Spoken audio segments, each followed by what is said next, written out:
Hello. It is Superhero Day. Well, actually it was Superhero Day yesterday, and I forgot to read. So we're going to read twice today. One to make up for Superhero Day, and then today's actual reading. We are going to read about Frostbite. Let's see how this goes. An alarm shrieked in the dark streets of Gotham City. Fortunately, the city's new protector heard the wailing siren. This is very hard to read with this mask on. The crooks quickly dumped diamonds into their bags. This was their latest in a series of jewelry store robberies.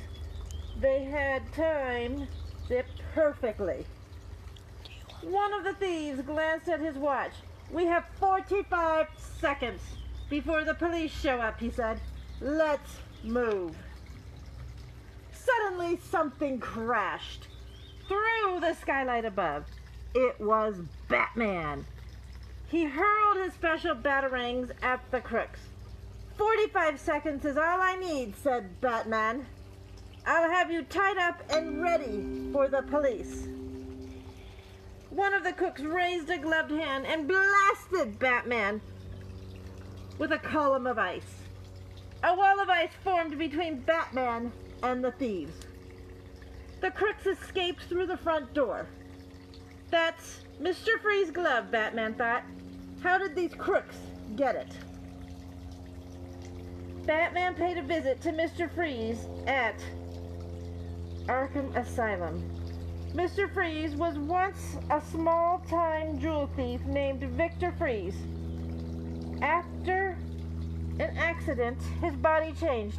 Now he must be kept very cold to survive. "Now you are involved with the diamond burglaries?" Batman asked. "I'm not," said Mr. Freeze.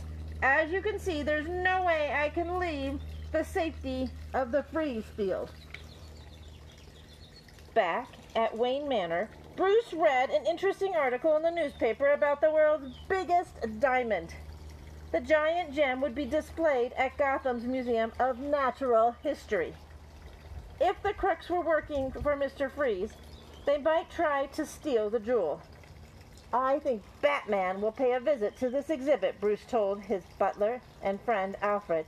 "And this time, he'll dress for cold weather." Just as Bruce suspected, the diamond thieves turned up at the museum. The same crook used the special Freeze glove to scare away the guest. Meanwhile, the other two thieves stole the giant diamond. When Batman first fought Mr. Freeze, Alfred had developed a special snowsuit for the job. The costume was made with special insulated fabrics to keep Batman warm. It had also built-in skis so he could zip along the ice and snow.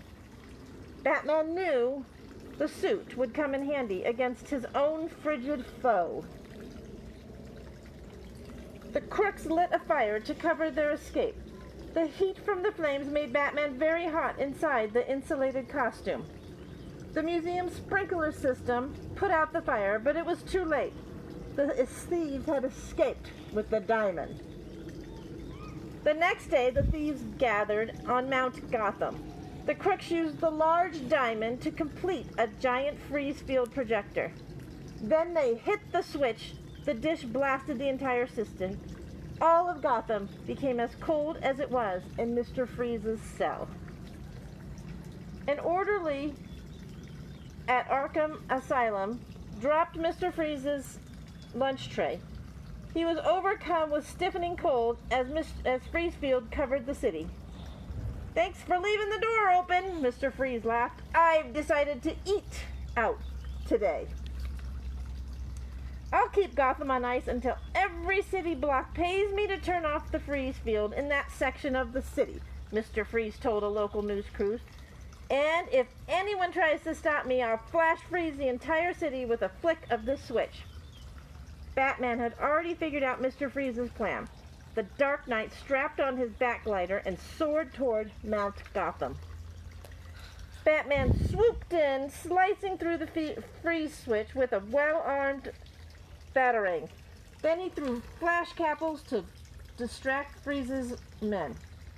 Mr. Freeze, alarmed and open palm towards Batman. "Take it easy, Batman," he said in a chuckle. "Why don't you chill out?"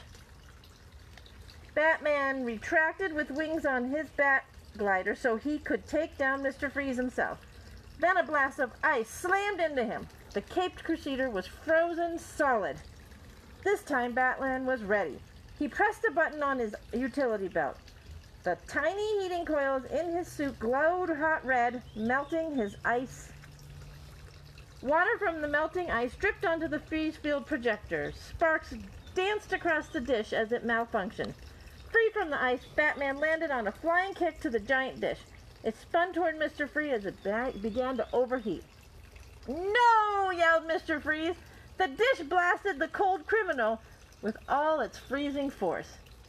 Batman extended the wings of his Batfield glider and soared toward Gotham City. He glanced back to see several police officers arrive. They would take care of Mr. Freeze and his 3 thugs. Batman smiled. A giant ice cube is the perfect prison for someone like Mr. Freeze.